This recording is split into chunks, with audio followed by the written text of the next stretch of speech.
Hola de nuevo amigos VIP, welcome to our video on learning colors in Spanish. Colors are an important part of any language, and learning them is a great way to expand your vocabulary and impress your friends.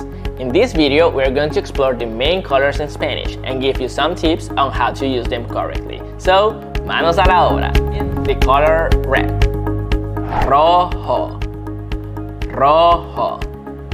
The word for blue is azul, not azul, azul. Next up, we have yellow. When using these colors in Spanish, they must agree with the gender and number of the noun they modify. For example, el carro rojo. That would be rojo because carro is a masculine noun.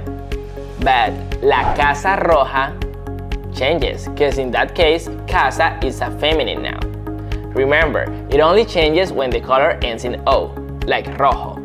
But verde doesn't because it ends in practicing and using them in your conversations. Hasta luego, chao chao.